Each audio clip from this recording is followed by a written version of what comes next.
Baik, kita lanjutkan. Poin berikutnya adalah apa di sini? Kecepatan rata-rata dan kelajuan rata-rata. Nah, pertama berarti kita harus tahu dulu apa itu kecepatan dan apa itu kelajuan. Kalau di awal tadi kita punya istilah displacement atau perpindahan, yaitu salah satu contoh besaran vektor. Nah, ada besaran vektor, ada besaran skalar. Nah, besaran skalar yang kurang lebih istilahnya itu pasangan daripada displacement atau perpindahan biasanya adalah jarak. Jadi kalau kita berbicara terkait jarak, itu adalah jarak tempuh daripada benda yang bergerak dari posisi X1 menuju ke X2. Nah, kalau perpindahan, di sini kita hanya mempertimbangkan titik akhir dikurangi daripada titik awal. Itu perbedaan antara perpindahan dan jarak. Nah, ketika nanti ada mobil bergerak dari poin X sama dengan 5 meter menuju X sama dengan 100 km. Maka misal seperti itu. Nah, ditanya perpindahannya berapa, jaraknya berapa, misal seperti itu. Kalau diminta jarak, kalian cukup menyatakan dalam besaran, karena jarak adalah besaran skalar. Pembedanya itu ya. Kemudian kalau perpindahan, di situ kalian menyatakan nilai, kemudian arahnya perpindahan. Jadi mobil itu berpindah ke arah mana, gitu. Sebesar apa?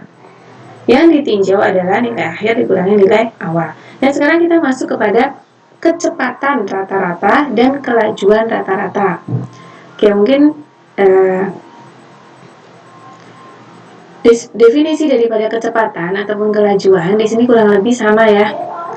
Atau mungkin yang sudah kalian pahami, sudah kalian ingat, yang namanya kecepatan di sini adalah, kalau dirumuskan, kecepatan itu pembagian antara jarak dan waktu. Maka mengapa misalnya kecepatan 10 meter per sekon? Kecil sekali ya, 10 meter per sekon ya. Di situ satuannya meter per sekon. Artinya besaran panjang atau jarak dibagi dengan waktu. Waktu satuannya sekon dan seterusnya. Itu konsep awal yang telah kalian pelajari. Oke. Nah, di sini kita akan mencoba membandingkan apa sih sebenarnya kecepatan dan apa itu kelajuan. Nah, ini hampir sama persis dengan prinsip atau analogi di perpindahan dan jarak. Nanti kita kenal dengan kecepatan ataupun kelajuan. Oke, nah sebelumnya di sini untuk mempermudah, kita coba amati posisi, yaitu untuk menggambarkan posisi dengan grafik posisi X yang diplotkan sebagai fungsi waktu atau grafik daripada XT. XT di sini maksudnya adalah grafik posisi X pada waktu T tertentu, bukan perkalian, gitu ya. Simple example. Jadi contoh sederhana, gambar 2.2. 2.2, oke. 2.2 ini ya. Ini menggambarkan fungsi daripada posisi X pada T tertentu untuk stationary. Ya, tadi di part pertama sudah Ibu bahas. Stationary adalah kondisi diam. Jadi di sini objeknya diam. Nah, ini grafik daripada posisi terhadap waktu. Contoh gambar 2.2. Kemudian, selanjutnya kita ke gambar 2.3. Is more interesting. Jadi lebih menarik gitu ya, karena dia memperlibatkan adanya gerak. Kalau di awal tadi karena dia stasio, artinya tidak bergerak. Nah, di sini dia gerak. Nah, ini ya posisinya. Nah, pertama kita amati pada T, jadi grafiknya ini tetap sama ya. Grafik X dalam fungsi T. X dalam kurung T. X dalam meter, T dalam sekon. Nah, kita amati pada T sama dengan 0. T sama dengan 0. Nah, posisi X di mana gitu kan? X-nya berada di negatif 5. Di sini posisi X sama dengan negatif 5 meter, yaitu ketika T-nya sama dengan 0 sekon. Nah, di titik di sini diberi keterangan. Atau ini digambarkan dalam garis bilangan satu dimensi. Di sini X, kemudian T-nya di sini negatif 5 pada waktu 0 sekon. Kemudian it moves, dia bergerak ke X sama dengan 0, ya, diamati pada T 3 sekon, titik-titiknya ini diamati ya, dari posisi di sini, kemudian dia menuju ke 0, X sama dengan 0, pada waktu berapa? Pada waktu 3 sekon. Kemudian dia bergerak lagi, move on to increase positive value. Di sini pada posisi T 4 sekon, posisinya ternyata berubah. X sama dengan 2. Oke, jadi di sini ada 3 titik ya, diamati ya. Yang pertama tadi adalah titik negatif 5 pada waktu T sama dengan 0. Kemudian di X sama dengan 0 pada T sama dengan 3 sekon. Kemudian di sini pada T 4 sekon, dia berada di X sama dengan 2 meter. Artinya semula di posisi ini, kemudian ke 0, kemudian dia ditingkatkan lagi. Nah, di sini jelaskan gambar 2.3 straight line motion. Jadi 3 time. Jadi ada 3 waktu yang berupa lintasan garis lurus. Kalau ditarik ya.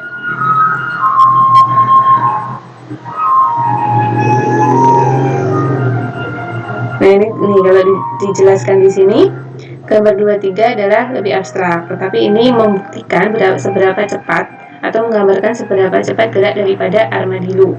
Nih ya, gerak daripada armadillo. Dalam waktu sekian sekon dia udah berubah posisi, awalnya negatif 5 menuju 0, kemudian 0 dia ke 2 dan seterusnya, hanya dalam waktu 1 sekon. Berarti kan pergerakannya sangat cepat, dari sini saja kita bisa lihat, ya kan? Nah, actually sebenarnya beberapa besaran di sini dari grafik ini akan menimbulkan tanya atau apa ya, istilahnya bisa dirangkum dalam sebuah pernyataan atau pernyataan seberapa cepat gitu kan. Seberapa cepat di sini, karena muncul kata cepat, muncullah istilah yang disebut kecepatan rata-rata, average velocity, atau disimbolkan FAVG gitu ya. Yaitu rasio itu adalah hasil bagi ya, hasil bagi antara displacement delta X, yaitu perpindahan delta X yang terjadi pada waktu interval tertentu delta T pada persamaan 2.2. Oke, kalau kita membicarakan terkait kecepatan rata-rata, di sini adalah hasil bagi antara displacement delta X dibagi dengan interval waktu delta T, ya kan? Delta X dibagi delta T. Kalau didefinisikan, tadi di awal yang namanya delta adalah selisih ya, selisih atau hasil minus, hasil pengurangan antara posisi awal dikurangi posisi akhir, X2 min X1. Nah, delta T-nya juga mengikuti, yaitu T kedua adalah waktu pada saat dia berada di X2. T1 adalah waktu pada saat dia berada di X1. Akhir dikurangi awal. Ini adalah daripada kecepatan rata-rata.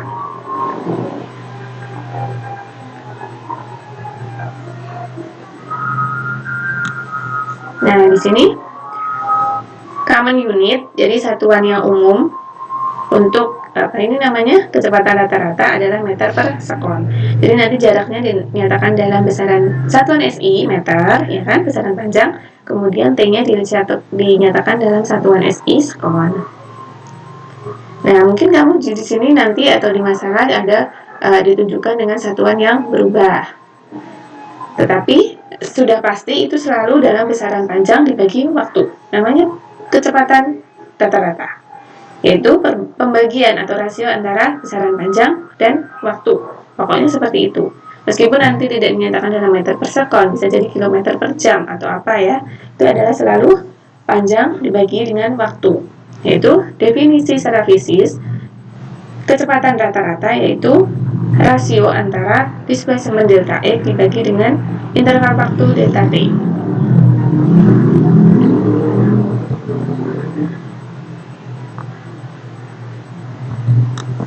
Nah, di sini dimunculkan daripada.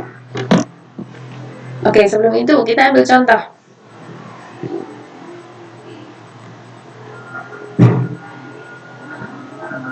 Oke, kita ikuti pelan-pelan saja grafik. Pada grafik X versus T, kecepatannya di sini dinyatakan dengan kemiringan slope ya. Kemiringan daripada garis lurus yang mengonekkan atau menghubungkan dua daripada titik di XT. Satu titik dia adalah X2 dan T2, dan titik berikutnya adalah X1 dan T1. Baik displacement seperti perpindahan, kecepatan rata-rata juga memiliki besar dan arah. Nah, di sini kecepatan rata-rata adalah salah satu contoh dari besaran vektor juga yang harus memiliki besar dan arah. Nah, di sini its magnitude, yaitu besarnya adalah besar daripada kemiringan garis atau kemiringan kurva. Oke, jadi maksudnya seperti ini ya. Di sini kan perjalanan daripada gerak si armadillo ya, dari posisi awal di sini dan posisi akhir di sini. Nah, kalau kita ingin, nah ini kan grafik antara X dan T. Nah, kecepatan rata-rata adalah kemiringan daripada grafik. Yang namanya grafik adalah kita menghubungkan antara dua titik. Nah, titik yang mana gitu kan? Hanya yang titik akhir dan titik awal. Jadi posisi di sini dan di sini kita akan tarik garis lurus, kemudian kita cari kemiringannya atau gradiennya. Nah, itulah menyatakan daripada kecepatan rata-rata. Kemudian kecepatan rata-rata adalah salah satu besaran vektor juga yang harus menyatakan nilai dan arah. Jadi nanti arahnya misal menuju ke arah Z atau menuju ke arah X positif, ke arah X negatif, dan seterusnya. Contoh ya, masih di gambar 2.4. Oke. Nih, gambar 2.4 menunjukkan bagaimana cara kita menemukan kecepatan rata-rata dari gambar 2.3 untuk interval T sama dengan 1 sekon ke T sama dengan 4 sekon. Nah, di sini kita ingin coba cari solusi atau contoh mencari daripada kecepatan rata-rata menggunakan grafik XT, gitu ya, ditunjukkan oleh ini XT. Diambil misal di sini T sama dengan 1 sekon, posisinya adalah di negatif 4, ada titik di sini, ya kan? Kemudian selanjutnya end of interval. Jadi titik awalnya di sini, n-nya adalah di sini, misal seperti itu. Nah, yang garis dihubungkan dua titik ini, garis lurus, garis merah ini ya, pink-pink ini adalah merupakan daripada slope of this line, yaitu kemiringan atau gradien. Jadi ini ya. Nah, caranya di mana gitu kan? Yaitu sama dengan FA VG di sini, kecepatan rata-rata ini kan sama dengan delta X dibagi delta T. Delta X-nya mana ini ya? Nih, ke sini. Menyatakan daripada delta T. Kemudian ini ke sini menyatakan daripada delta X.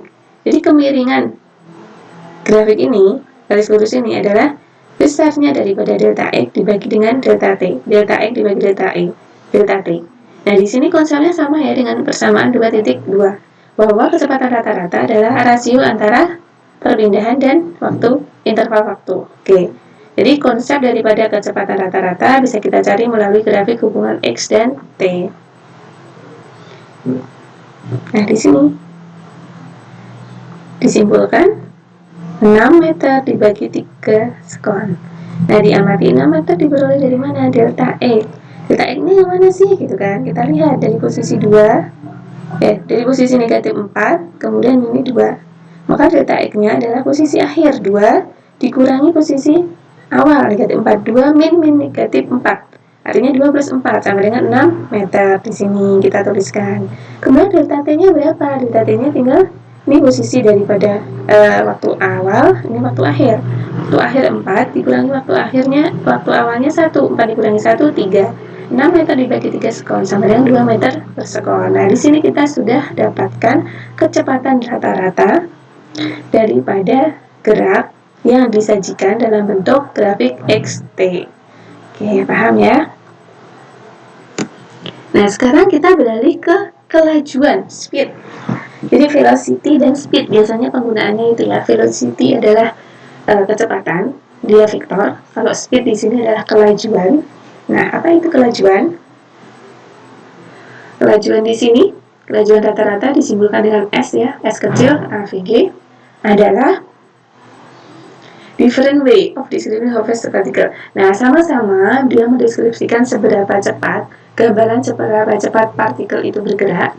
Kalau tadi di kecepatan rata-rata juga seperti itu ya konsepnya, seberapa cepat partikel bergerak. Nah, di speed ini juga, kelajuan itu juga penggambaran seberapa cepat partikel bergerak, namun sedikit berbeda. Kalau dalam kecepatan rata-rata, dia memperlibatkan atau menggunakan perpindahan partikel, dari partikel displacement, perpindahan partikel delta X. Namun, kalau dalam kelajuan rata-rata, dia memperlibatkan atau apa sih definisinya? Yaitu kita gunakan definisi total distance atau total jarak yang ditempuh. Ya, bersama 2.3 SAVG. Jadi speed, ingat ya, kalau speed itu kelajuan, kalau velocity adalah kecepatan. Bedanya apa? Kalau speed itu adalah hasil bagi antara jarak total yang ditempuh, total displacement, total distance, artinya jarak total dibagi dengan delta t. Nah, di sini bedanya apa lagi dengan kecepatan? Kalau di kelajuan, dia tidak memperlihatkan gerak atau tidak include, tidak memasukkan adanya arah gitu loh.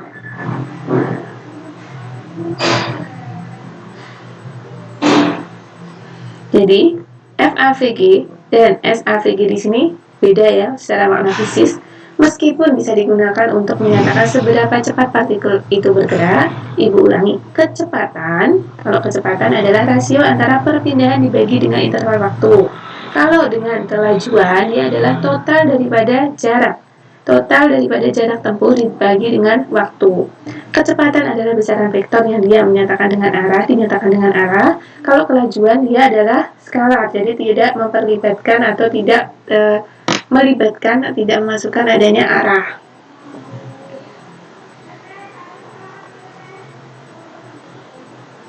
Nah, ini ada sampel problem, ada contoh gitu ya, contoh sederhana. Mungkin gambarannya seperti ini ya. Sebuah mobil bergerak dalam sebuah mobil yang semula berada dalam posisi X sama dengan 0, kemudian dalam waktu sekian dia berada di X sama dengan 5, misal seperti itu. Kemudian ditanyakan kecepatan, kemudian ditanya kelajuan.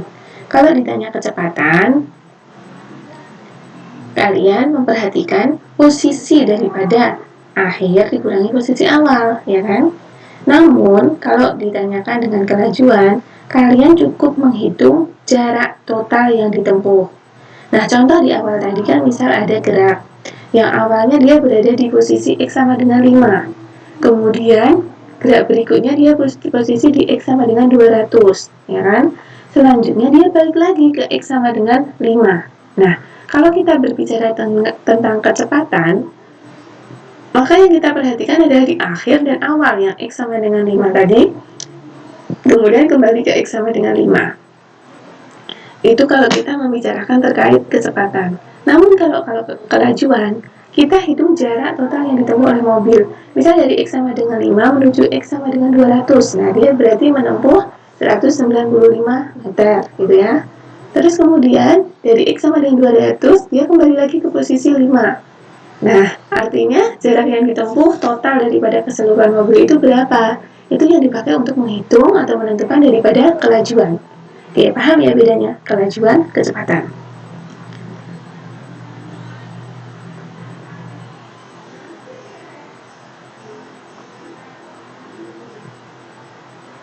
Nah, ini misal ya, Ibu bahas satu saja. Kita mengendarai misal pick up truck gitu ya, di sepanjang jalan yang lurus. Untuk jarak sejauh 8,4 km, itu kita tempuh pada 70 km per jam. Nah, di sini besaran apa? 8,4 km. Ini adalah panjang daripada jalan lurus. Nah, kemudian at 70 km per jam adalah daripada kecepatan. Kemudian at which point the truck run out the gasoline and stop. Nah, kemudian pada ini, kemudian dia berhenti. Upon the next 30 menit, you will another station. Nah, itu istilahnya dengan kecepatan sekian menempuh jarak sekian. Over the next 30 menit. Jadi setelah 30 menit, akhirnya kita bergerak kembali sejauh 2 km. Nah, what is your overall displacement? Ditanyakan berapa displacement dari posisi awal kita menyetir kepada posisi stasiun akhir gasolinnya ini ya.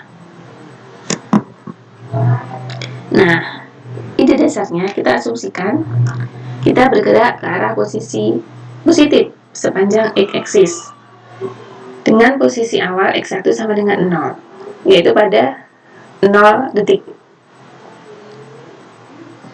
Ya kan? X1 sama dengan to a second position. Oh, jadi posisi awalnya X1 sama dengan 0, kemudian posisi X2 nya di station. Karena dia bergerak kemudian berhenti di situ gitu kan istilahnya. Kemudian second position. Posisi kedua, dia harus berada di X2 sama dengan 8,4 km ditambah 2 km. Penjelasannya cukup jelas ya. Jadi semula dia di 8,4 km pada kecepatan sekian, kemudian 30 menit berikutnya ke sejauh 2 km. Nah, kan di sini ditambah 8,4 km ditambah 2 km sama dengan 10,4 km. Kemudian displacement delta X di sepanjang sumbu X adalah posisi daripada kedua dikurangi posisi pertama, ya kan? Ingat-ingat kembali, displacement posisi akhir dikurangi posisi awal. Ya tinggal kita delta X sama dengan X2 min X1. X2 nya berapa? 10,4 km. Dikurangi X1, X1 nya di berapa? 0 km. Maka di sini ketemu 10,4 km. Ini adalah displacement. Nah, belum cukup. Di sini adalah nilai ya. Kalau di sini tidak ada tanda negatif, artinya dia positif. Nah, positif ini artinya apa? Yaitu dalam arah positif di sepanjang sumbu X. Oke.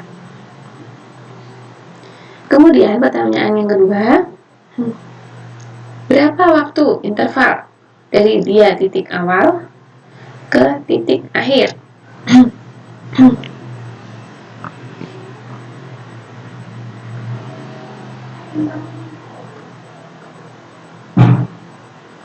Nah, di sini ketika ditanya delta T dari posisi awal, kemudian kita butuh waktu berapa gitu dari posisi awal menuju ke posisi akhir. Nah, kita tahu di sini time interval delta T di sini 0,5 jam karena di sini 30 menit, ya kan? Dalam soal 30 menit. 30 menit ini adalah setengah jam, dituliskan seperti ini. Kemudian kita tahu perpindahannya adalah 8,4 km dan kecepatan rata-ratanya adalah 70 km per jam.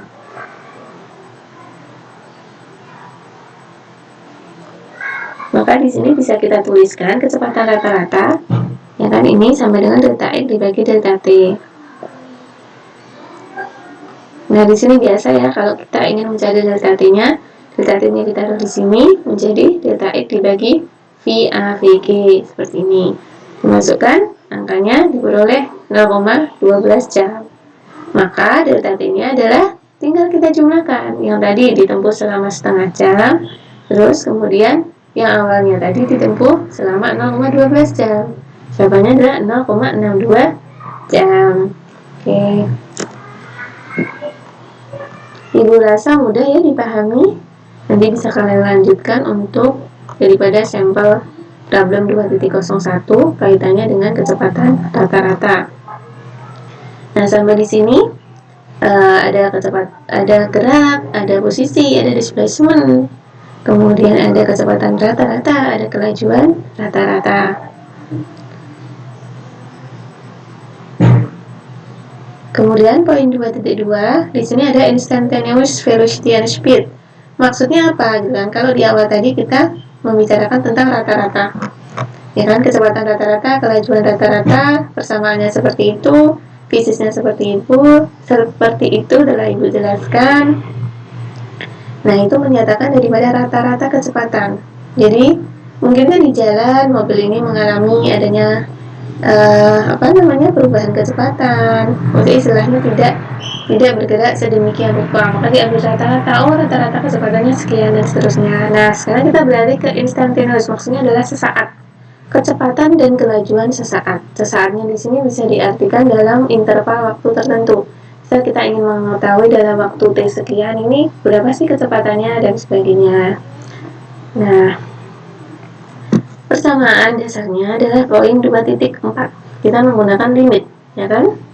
Limit pendekatan daripada delta X menuju 0. Karena delta T menuju 0. Karena di sini maksudnya delta T-nya sangat relatif kecil, jadi didekati, gitu kan? Namanya instantaneous. Dari sini kita baca pelan-pelan. You have no two ways to describe how fast something moves. Jadi sekarang nih kita tahu dua cara menggambarkan seberapa cepat sesuatu itu bergerak, ya kan? Kita bisa menggambarkan melalui kecepatan ataupun kelajuan. Oke? Yang di atas tadi kita adalah rata-rata, baik itu speed atau velocity. Yang mana keduanya ini diukur dalam over a time interval, dalam sepanjang atau selama waktu interval tertentu delta T, gitu kan? Nah, frasa daripada how fast, seberapa cepat, itu lebih umum mengacu kepada seberapa cepat partikel ini bergerak pada given instant. Maksudnya kondisi sesaat, gitu ya. Lebih cenderung pada itu. Yang disebut dengan instantaneous velocity or simple velocity V, gitu ya. Kamu membedakan kalau yang awal tadi pakai AVG, di sini cuma V biasa. Kecepatan pada kondisi sesaat itu diperoleh dari rata-rata kecepatan dengan kita mendekati, melimitkan time interval delta T closer and closer to 0. Jadi mendekati 0. Dituliskan 2.4. V, jadi instantaneous velocity atau kecepatan sesaat, adalah limit daripada delta T mendekati 0, delta X per delta T sama dengan dx per delta. Ya kan? Di sini tadi delta menuju D, di sini ketika delta T-nya mendekati 0 atau limit daripada delta T menuju 0. Kenapa demikian?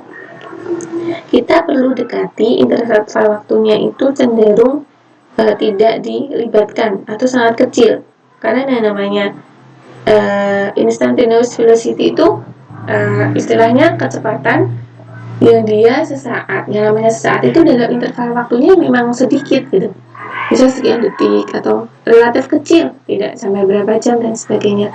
Maka didekati di sini delta T interval waktunya adalah menuju 0, closer to closer 0, gitu ya.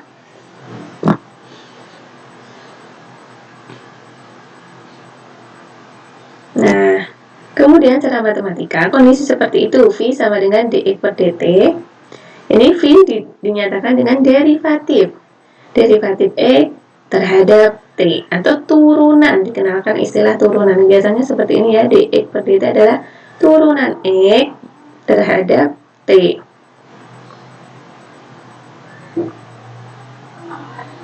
Nah, kalau speed di sini adalah besar daripada velocity, ya kan? Tetap sama konsepnya. Kalau hanya menyatakan besarnya adalah speed, kalau nanti menyatakan arah, tetap kita singgung dengan velocity.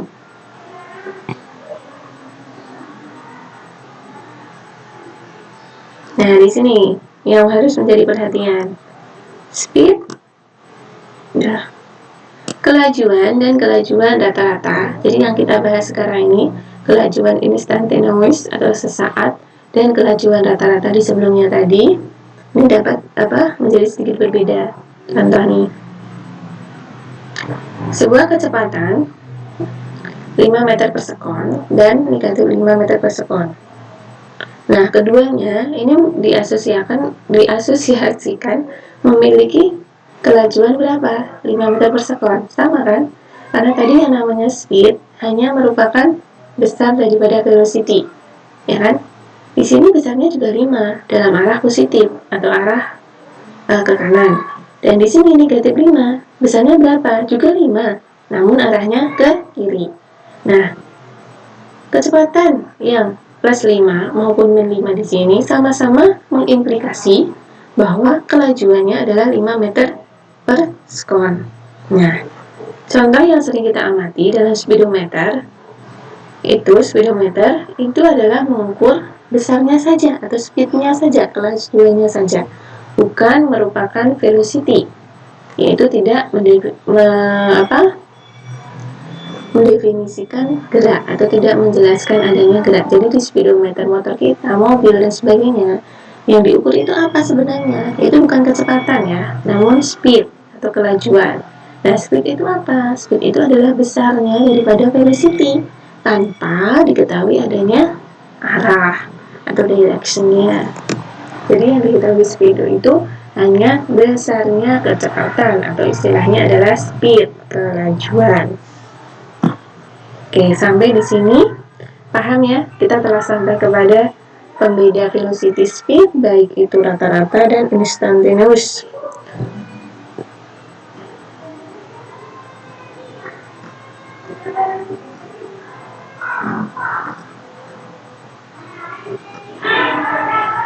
Kemudian kita masuk ke acceleration. Apa itu acceleration? Yaitu percepatan. Konsepnya mudah ya, di sini sudah dimunculkan. Kalau misal percepatan rata-rata, percepatan di sini disimpulkan dengan A ya, sama dengan delta V dibagi delta T. Nah, di sini muncul instantaneous acceleration atau simple acceleration A saja, yaitu turunan pertama daripada velocity, kecepatan terhadap waktu, ya kan? Atau turunan kedua daripada posisi terhadap waktu. Oke. Konsep daripada percepatan. Ketika sebuah partikel ini mengubah kecepatannya, partikel berada pada kondisi mempercepat atau acceleration. Ya. Jadi misal mobil di jalan, awalnya hanya 10 km per jam. Kemudian dia mengubah kecepatannya menjadi 20 km per jam. Nah, terjadi perubahan daripada kecepatan. Inilah dia berada dalam kondisi percepatan atau dipercepat dan seterusnya. Nah, for motion along an axis, untuk gerak di sepanjang sumbu, percepatan rata-rata AAVG di sepanjang atau selama interval delta T dituliskan seperti ini. Mudah ya, AVG sama dengan V2 min V1 dibagi T2 min T1, atau dituliskan dalam bentuk delta. Ingat, kalau delta adalah akhir kurangi awal, akhir kurangi awal. Ini adalah percepatan rata-rata, di mana partikel memiliki kecepatan V1 pada waktu T1 dan V2 pada waktu T2. Nah, bagaimana dengan instantaneous acceleration atau percepatan instan, percepatan sesaat atau simple? Ya cukup tadi digunakan pendekatan delta T menuju 0. Konsepnya sama dengan kecepatan ataupun kelajuan. Nah, didekati delta T menuju 0 limit menjadi dv per dt.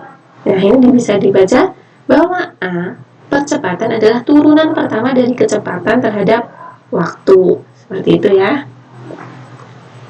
Nah, berawal dari 2.8, A sama dengan dv dibagi dt, sama dengan d dt, misalkan dituliskan seperti ini. Nah, kita punya V. V-nya ini adalah dx dibagi dengan dt. Maka di sini menjadi d2a per dt, d2e per dt kuadrat. Jadi, dengan kata lain, percepatan adalah percepatan pada partikel sesaat, gitu ya, didefinisikan sebagai turunan kedua dari posisi terhadap waktu. Ini turunan kedua posisi terhadap waktu. Nah, ini satuan yang umum digunakan dalam percepatan otomatis menurunkan, ya kan?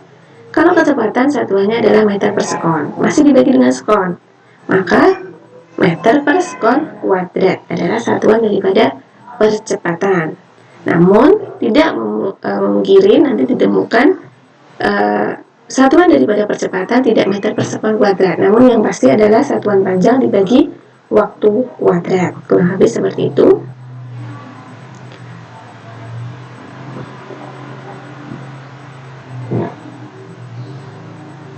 Kemudian percepatan dengan nilai positif itu artinya dia berada dalam arah positif. Kemudian percepatan dengan nilai negatif artinya dia berada dalam arah negatif.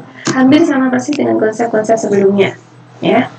Positif, positif, negatif, negatif. Jadi di sini percepatan adalah besaran vektor karena harus berupa nilai dan arah. Oke.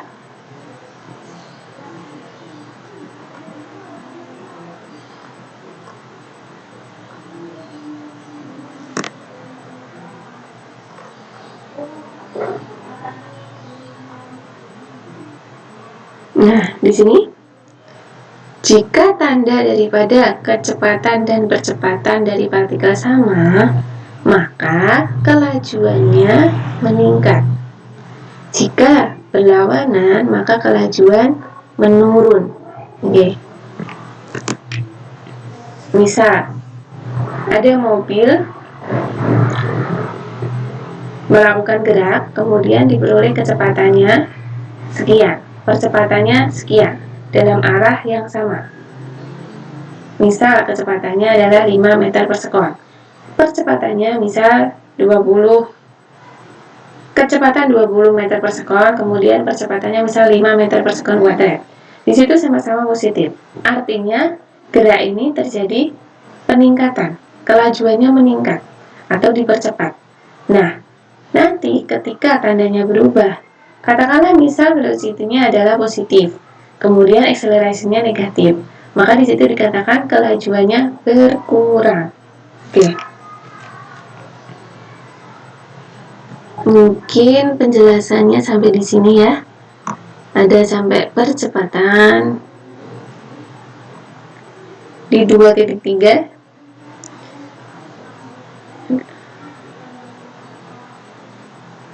Kemudian 2.4 ada constant acceleration untuk kasus-kasus tertentu.